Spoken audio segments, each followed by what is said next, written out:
Hello friends, कल हम लोग राजभाषा के बारे में पढ़े थे। उसके अनुच्छेदों के बारे में पढ़ते हैं कि 343 से 351 में क्या क्या कहा गया है। चलिए स्टार्ट करते हैं। मतलब शॉर्ट में हम कुछ कुछ बता देते हैं। 343 में देखिए क्या कहा गया है कि संघ की राजभाषा हिंदी और लिपि देवनागरी होगी तथा भारतीय अंकों का अंतर्राष्ट्रीय रूप होगा, किंतु संविधान में अनुमति प्रदान की गई है कि 15 वर्ष की अवधि अर्थात 1965 ईस्वी तक अंग्रेजी का प्रयोग किया जाता रहेगा।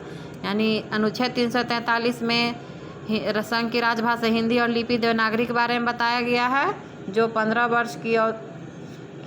वर्षों तक अंग्रेजी के प्रयोग की छूट रहेगी। अब अनुच्छेद 344 में देखिए क्या कहा गया है। राष्ट्रपति 5 वर्ष के बाद और उसके बाद हर 10 वर्ष की समाप्ति पर राजभाषा आयोग का गठन करेगा।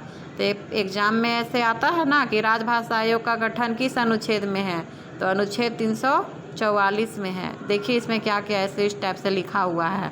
फिर इसके बाद है अनुच्छेद 345 में है कि किसी राज्य का विधानमंडल विधि द्वारा उस राज्य में इस्तेमाल होने वाली भाषाओं में किसी एक या अधिक भाषाओं को हिंदी को उस राज्य के सभी या किन्हीं शासकीय प्रयोजनों के लिए अंगीकार कर सकता है। माने अनुच्छेद 345 में कहा गया है कि राज्यों के विधानमंडल विधि द्वारा एक या एक अधिक भाषाओं को हिंदी सरकारी प्रयोजनों के लिए स्वीकार कर सकता है।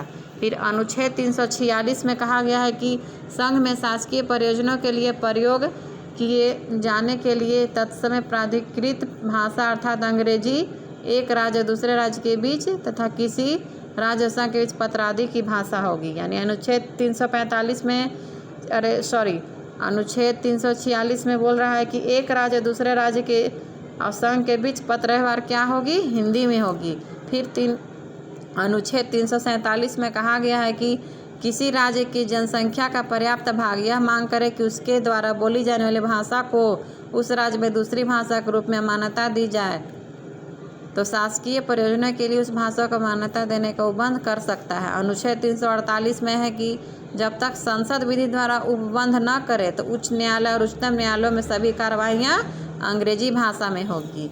फिर है अनुच्छेद 349 में है कि संविधान के प्रारंभ में 15 वर्ष की अवधि के दौरान प्रयोग की जाने वाली भाषा के लिए उपबंध करने वाला कोई विधेयक राष्ट्रपति के पूर्व अनुमति जो कि वह राजभाषा आयोग तथा भाषा समिति के प्रतिवेदन पर विचार करके संसद में प्रस्तुत किया जा सकता है। अनुच्छेद 350 में कहा गया है कि किसी राज्य में भाषाएं अल्पसंख्यक वर्गों के बच्चों मतलब अनुच्छेद 350 में अल्पसंख्यक मातृभाषा के बारे में कहा गया जो मातृभाषा में प्रयोग किया जा सकता है। और अनुच्छेद 351 में प्रचार प्रसार